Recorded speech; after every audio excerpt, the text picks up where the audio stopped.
निर्माण किया। मैं उनको हृदय से नमन करता हूं। यह मेरा सौभाग्य है कि मुझे लौह पुरुष सरदार वल्लभ भाई पटेल जी की इस पुण्य भूमि पर आने का अवसर मिला है। एक भारत श्रेष्ठ भारत की भावना का आत्मसात कर मनाए जा रहे इस भारत पर्व के लिए सरदार पटेल जी की 150वीं जयंती पर इससे अच्छा आयोजन स्थल कोई और हो ही नहीं सकता था। यह हमारा सौभाग्य है कि आज हम वंदे मातरम की 150 वर्षगांठ मना रहे हैं। ये वह गीत जिसने भारतवासियों की चेतना को जगाया, गुलामी की बेड़ियों को तोड़ने की प्रेरणा दी और हमें स्वराज के पथ पर अग्रसर होने की शक्ति प्रदान की।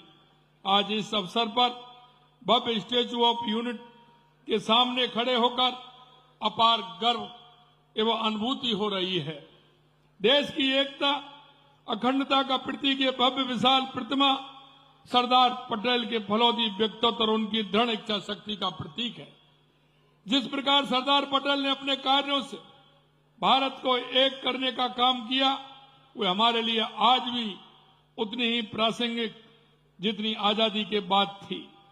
उनका त्याग, उनकी देशभक्ति, उनका दृढ़ संकल्प आज भी हमें प्रेरणा देता है और आने वाली पीढ़ियों को भी प्रेरित करता रहेगा।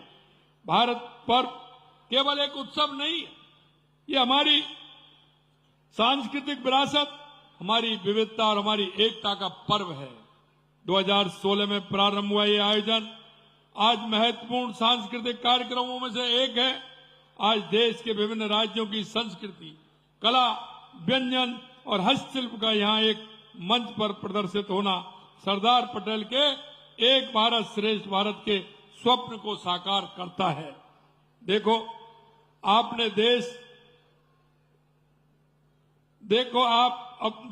देश अभियान हमने अपनी जड़ों से जुड़ने, अपनी संस्कृति को समझने और देश की विविधता का सम्मान करने का अवसर प्रदान करता है। भाइयों बहनों, सरदार वल्लभ भाई पटेल का व्यक्तित्व इतना विशाल कि उसे शब्दों में समेटना कठिन है। एक साधारण परिवार में जन्मे इस महापुरुष ने अपनी मेहनत, लगन, दृढ़ इच्छा शक्ति से भारत के स्वतंत्रता संग्राम में महत्वपूर्ण भूमिका भी निभाई। 1947 में आजादी की खुशी के साथ देश को विभाजन की त्रासदी भी सहना पड़ा। ये वो समय था जब भारत देश ही रियासतों में बिखरा हुआ था। ऐसे कठिन समय में सरदार पटेल ने अपनी राजनीतिक दूरदर्शिता, कूटनीतिक कौशल, दृढ़ इच्छा शक्ति से रियासतों को भारत में मिलाने का काम किया। हैदराबाद के निजाम से लेकर जूनागढ़ के नवाब तक सबको उन्होंने पहले समझाया और जहां समझाना काम नहीं आया वहां राष्ट्र हित में कठोर कदम उठाने में उन्होंने संकोच नहीं किया।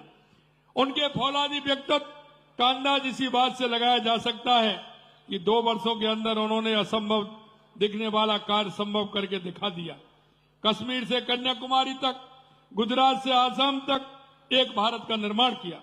उन्होंने केवल भौगोलिक एकीकरण ही नहीं किया बल्कि प्रशासनिक व्यवस्था की भी नींव रखी, जिससे आज भी देश की प्रशासनिक व्यवस्था चलती है। मित्रों, यह इस देश का दुर्भाग्य है कि जिस महापुरुष ने देश को एक सूत्र में बांधा और भारत की अखंडता के लिए अपना सर्वस्व न्यौछावर किया, उसे दशकों तक उचित सम्मान नहीं मिला।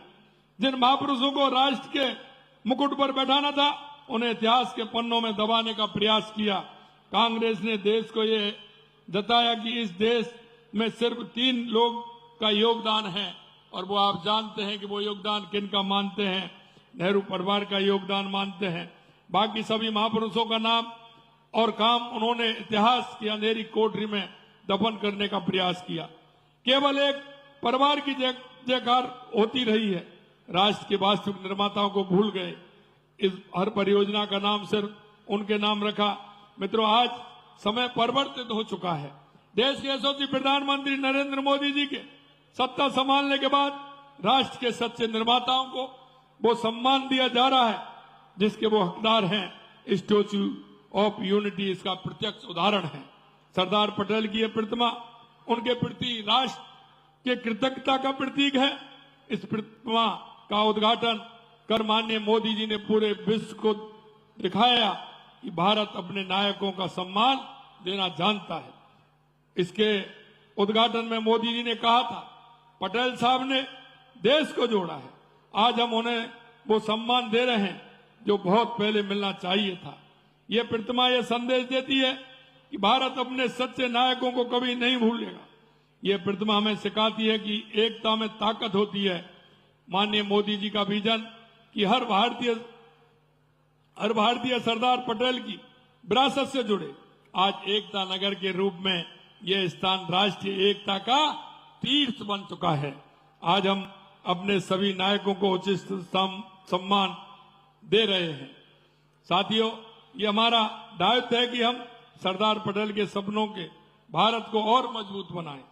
हमें ये याद रखना है कि हमारे राष्ट्र की विविधता ही हमारी शक्ति है। आइए हम संकल्प लें।